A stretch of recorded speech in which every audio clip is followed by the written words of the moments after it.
স্বাস্থ্য সংক্রান্ত সকল প্রকার আপডেট তথ্য পেতে আমাদের চ্যানেলটি সাবস্ক্রাইব করে রাখুন এবং পাশে থাকা বেল নোটিফিকেশন অন করে রাখুন, কারণ পরবর্তী সকল ধরনের আপডেট তথ্য আপনি পেয়ে যাবেন সবার আগে। ড্রোল এবং শীদ্রোল হচ্ছে এক ধরনের ঘাস জাতীয় আগাছা। এটিকে শাক হিসেবে কচি অবস্থায় ব্যবহার করা যায় এবং ফুল থেকে মৌমাছি মধু সংগ্রহ করে। এছাড়া এদের ঔষধি কাজে ব্যবহার করা হয়। তো বন্ধুরা, চলুন জেনে নেই এই ধরনের ওষুধের গুণাগুণ। ১. জন্ডিস রোগ, যাকে চলতি কথায় আমরা নেয়াবা বলি। কোনো অসত্য অর্ধা যেটি আপনি খেতে অভ্যস্ত নন বা দূষিত খাদ্য খাওয়ার পরিণতিতে হয় পিত্তবেদ। সেই বিকৃত পিত্ত যখন বায়ু কর্তৃক চালিত হয়ে যকৃতে উপস্থিত হয় এবং পরে মূত্রগ্রন্থিতে সে সঞ্চিত হতে থাকে, তারই পরিণতিতে হয় জ্বর, পিপাসা, আহারে অরুচি, মূত্র কৃচ্ছ্রতা ও দাম। আর সঞ্চিত হলে গায়ের হাতের তালু, পায়ের তলার রং হলুদ হতে থাকে। তার সঙ্গে প্রস্রাবের রঙও হলুদ হয়ে যায়।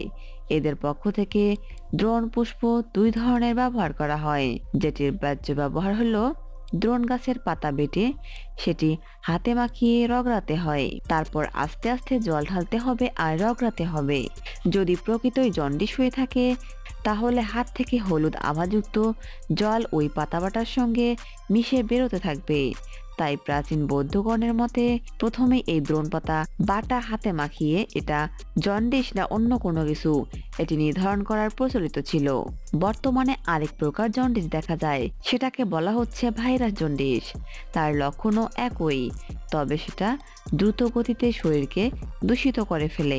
যদি ভাইরাস জনিত জন্ডিস হয় তাহলে সঙ্গেও তার যোগ্যতার অবগত ছিলেন। আর অভ্যন্তর ওষুধ হিসেবে দ্রোণ পাতার রস 5 ফোঁটা 7 থেকে 8 চা চামচ আখের বা ইক্ষুর রসের অথবা গ্লুকোজের জলে মিশিয়ে দুবেলা খেতে দিতে হবে। আর পথ্য হিসেবে প্রাচীনরা সমস্ত দিন বালকদের পক্ষে 120 মিলিমিটার থেকে 200 মিলিমিটার বা আধ পোয়া থেকে 1 পোয়া পর্যন্ত আখের রস খেতে দিতেন। তবে অগ্নিবল কম থাকলে রসের মাত্রা হিসেব করে ব্যবস্থা করতে হয়। বর্তমানে পাশ্চাত্য চিকিৎসকগণ আখের রসের পরিবর্তে গ্লুকোজ ব্যবহার করে থাকে। 2. ঘুষঘুষে জ্বর, যে জ্বর 3 সপ্তাহের মধ্যে সুচিকিৎসার অভাবে অথবা ভুল চিকিৎসার দ্বারা শরীর দোষমুক্ত হলো না, সেক্ষেত্রে পুনরাক্রমে ভয়ও তার গেল না। পুনরাবৃত্তিতে সেই দোষাংশ রক্তগত হবে, যার ফলে অল্প অল্প জ্বর মাঝে মধ্যে হতে থাকবে এবং যকৃৎ বা লিভার প্লীহাও আস্তে আস্তে বাড়তে থাকবে। এক্ষেত্রে ফুল সমেত দ্রোণ পুষ্প গাছকে কলার পাতায় জড়িয়ে একটু মাটি লেপে তাকে পোড়াতে হবে। তারপর মাটি ছাড়িয়ে গাছগুলি একটু থেতো করে ছেঁকে সেই রস 1 কাপ চামচ দিয়ে সকালে ও বিকালে 2 বার দুধ সহ খেতে দিতে হবে। তবে দুধ পাওয়া না গেলে জলের সঙ্গেও খাওয়ানো যায়। একে দেশগায়ে বলা হয় ঘুষরো করে খাওয়ানো। 3. নাক ভরা সর্দিতে, ঝেড়ে ফেললে আবার ভরে যায়। বুকে পিঠে যেন জগদ্দল পাথরের মতো চাপ ধরে আছে। এক্ষেত্রে দ্রোণ পুষ্প ফুল 3 থেকে 4 গ্রাম পিষে নিয়ে অল্প গরম জল সহ খেলে সর্দিটা বেড়ে যাবে এবং বুক পিঠের চাপটাও কমে যাবে। 4.